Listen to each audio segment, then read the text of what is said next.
الحمد لله. الحمد لله رب العالمين والعاقبة للمتقين والصلاة والسلام على سيد المرسلين أما بعد أعوذ بالله من الشيطان الرجيم بسم الله الرحمن الرحيم. درود پاک پڑھ لیجیے. اللهم صل على سيدنا مولانا محمد معدن الجود والكرم وآله وبارك وسلم صلاة وسلام عليك يا رسول الله صلى الله تعالى عليه وسلم. ایمان اعمال کا دار و مدار نیت پر ہے، اور جیسے اعمال کا سیکھنا فرض ہے ویسے نیت کے بارے میں بھی سیکھنا ضروری ہے. اگر بندہ نیت کے بارے میں نہیں جانے گا تو اس کے اعمال چاہے جتنی محنت کر لے فائدہ نہیں دیں گے. اور اسی حوالے سے امام غزالی رحمۃ اللہ تعالی نے باضابطہ اخلاص اور نیت کے لیے ایک باب ہی قائم فرمایا کہ اسے سیکھیں اور سمجھیں اور تاکہ عمل ہو. ابھی آپ نیت سے متعلق احادیث مبارکہ سماعت فرمائیے. حدیث پاک ہے کہ حضرت سیدنا عبداللہ بن مسعود رضی اللہ تعالیٰ عنہ سے روایت ہے، من ہاجر یبتغی شیئا فہو لہ فہاجر رجل فتزوج امرأة منا فکان یسمى مہاجر ام قیس.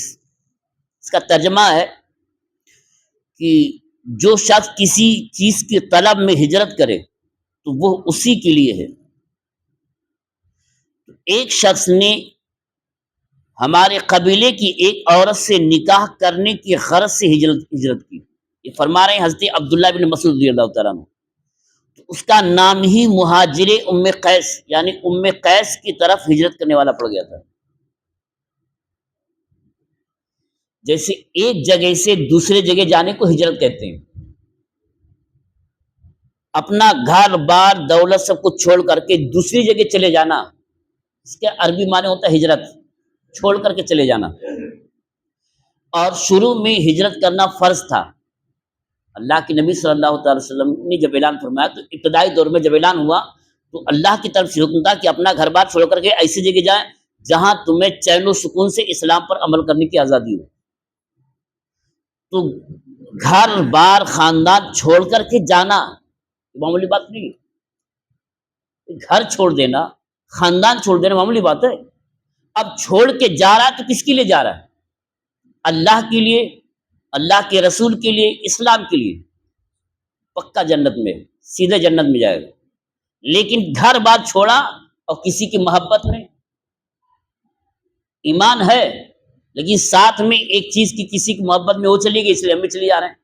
جیسے کہ یہ ام قیس نام کی کوئی خاتون تھی، وہ ہجرت کر کے چلی گئی تھی تو ان کی محبت میں ایک صاحب نے گھر بار چھوڑا تھا تو ان کا نام ہی باہر پڑ گیا تھا مہاجر ام قیس.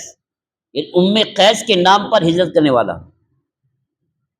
مطلب نیت، ہجرت کرنا ان پر بھی فرض تھا، ایمان والے تھے، اور ہجرت کرنا ام قیس پر بھی فرض تھا، وہ بھی ایمان والی تھی. مگر نیت میں فرق پڑ گیا. اسلام کے لیے نہیں ہجرت کیا انہوں نے، کیا ہجرت مطلب نیت سے عمل برباد ہو گیا.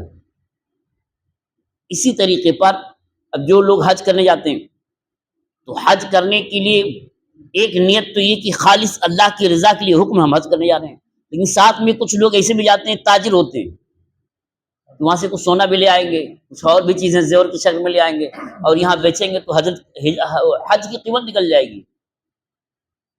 اب ثواب نیت پر دار و مدار ہے. اسی طریقے پر کئی لوگ گھومنے کے لیے جاتے ہیں، اور یہ کہ گھومنے کے ساتھ کوئی جاتا ہے کہ صرف اللہ کے ولی کی دربار میں حاضری کے لیے. اللہ کے ولی کی دربار میں حاضری کے لیے جانا گویا سیدھے جنت میں جانا ہے، جو قرآن سے بھی ثابت ہے. حدیث پاک موضوع ہٹ جائے گا ورنہ میں اس کو بیان کرتا. اب اگر کوئی جا رہا ہے حاجی علی اللہ کی ولی کی بارگاہ میں، لیکن اس لیے نہیں جا رہا کہ اللہ کی ولی کی بارگاہ میں جا رہے، پکنک کرنے کے لیے، موڈ فریش کرنے کے لیے، کرنے کے لیے کیا ملے گا؟ نیت جانا وہی ہے، کرنا وہی ہے، نیت میں فرق، نیت کتنا خاص ہے.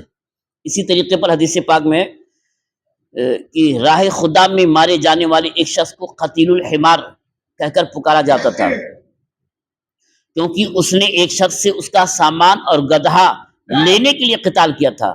اسی نیت پر وہ مارا گیا تو وہ اپنی نیت کی طرف منسوب ہو گیا. قتیل الحمار قتیل الحمار کے معنی ہوتا ہے گدھے کے لیے مارے جانے والا۔ جب کوئی میدان کارزار میں جاتا تھا اسلام میں اور اسلامی جنگ ہوتی تب، تو جو قاتل ہوتا، جس کو مارتا، اس کا سارا ساز و سامان اسی کا ہوتا۔ فتح پانے پر اس کو جیت گیا، اب قتل کر دیا تو اس کا کھود ہے، زرہ ہے، تلوار ہے، اور جو بھی سامان ہے وہ قبضہ کر لیتا، وہ کہتا کہ میرا ہے۔ اب دو چیز ہے، ایک تو اللہ کے لیے لڑنا اور ایک مال کے لیے لڑنا۔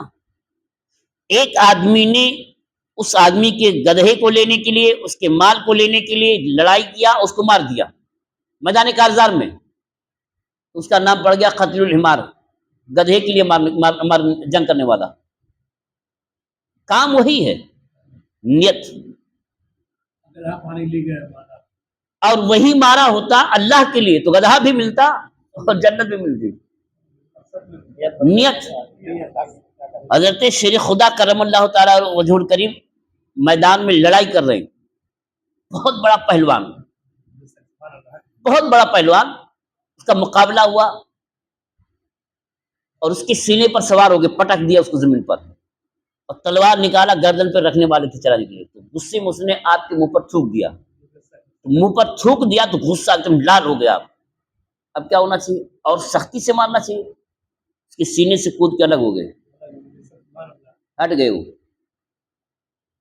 تو حیران رہ گیا، وہ کہا ابھی تو میں نے تھوکا تھا تو آپ غصہ آ گیا، تو اور سختی سے مارنا چاہیے۔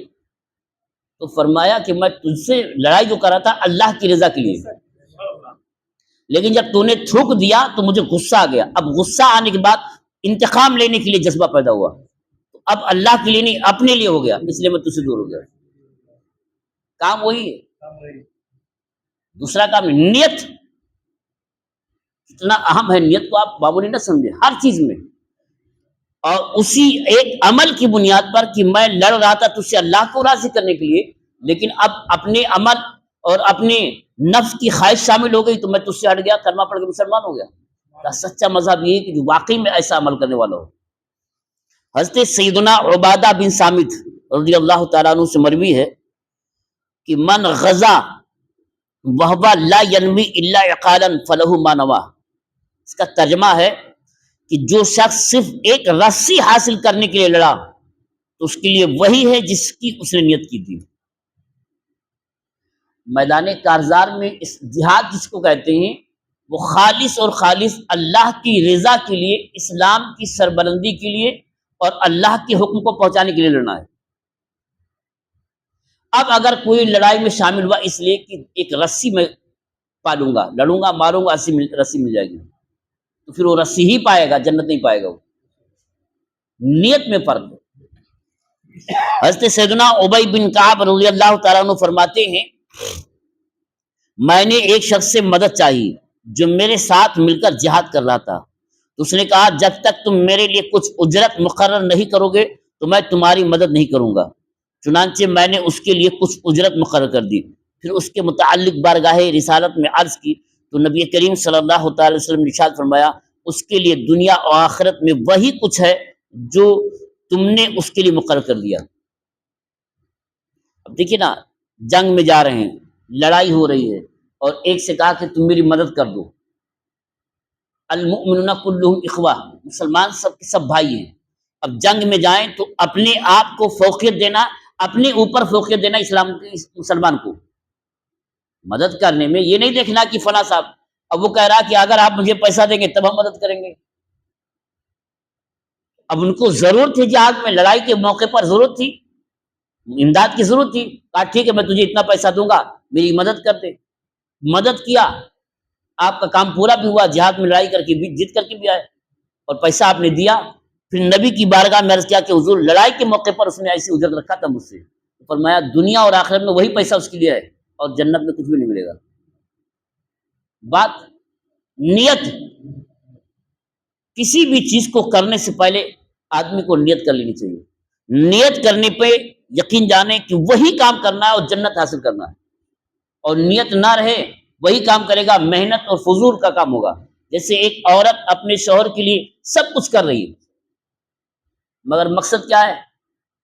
یا تو شوہر کو راضی کرنا، یا مقصد یہ ہو جاتا ہے پیسہ مل جائے گا یا زندگی چین سے گزر جائے گی وغیرہ وغیرہ، کچھ بھی نیت ہو، اگر اس کی نیت یہ ہو جائے کہ میں اللہ کو راضی کر رہی ہوں، کیوں؟ اس لیے کہ شوہر کی رضا میں اللہ کی رضا ہے، پھر دیکھیں واقعی میں اس کو جنت کے جلوے نظر آئیں گے، دنیا میں بھی اور آخرت میں بھی۔ نیت میں فرق ہے۔ اللہ تعالیٰ ہمیں آپ کو سمجھنے کی توفیق عطا فرمائے اور سمجھ کر اس پر عمل کرنے کی توفیق عطا فرمائے۔ اللہم صلی علی سیدنا مولانا محمد معدن الجد والکرم وآلہ وبارک وسلم صلاۃ وسلام علیک یا رسول اللہ صلی اللہ تعالی علیہ وسلم۔